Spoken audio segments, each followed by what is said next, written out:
Tansei Nitsiga-san Moe Clark, Nia Oma Apitawigosi-san, Otupimseo Ekwa Tastawayak Inu.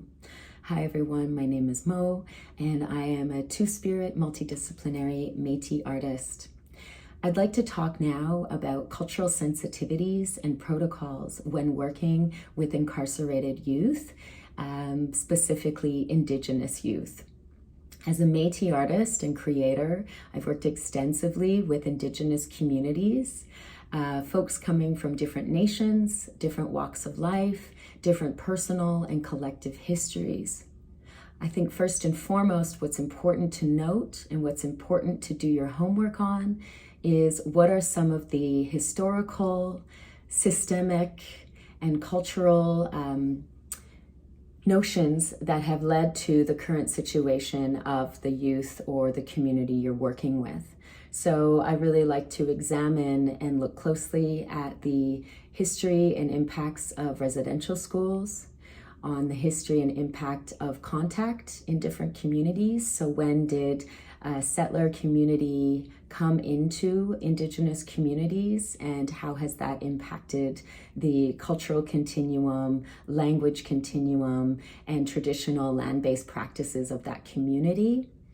And I like to bring these notions into the work so that I can examine and explore and also facilitate from a place that is more knowledgeable and more aware and culturally sensitive to what the participants might be experiencing and how those experiences have been informed and impacted because of systemic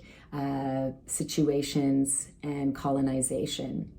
So that's step one. Step two is also looking at and understanding that each Indigenous people and each Indigenous nation have different cultural contexts, different languages, and different practices of relating, of expressing, of communicating. And this type of process is one that as you continue to work in community, you become familiar and you get to know and you become you build relationships with the communities you're working with. So I think that's really the most important, not to make assumptions, to come with as much information as you can and to maintain a level of curiosity and openness to learning about and learning from the communities you're working with. In addition to this, I always ensure that I am working with council of elders, of community,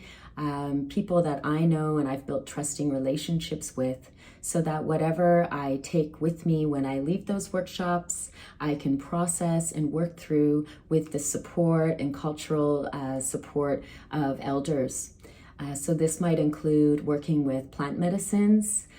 working with different healing tools, so that whatever I might have picked up during the workshops, whatever traumas and challenges might have been shared or expressed, I also have a method and a process of working through those difficulties.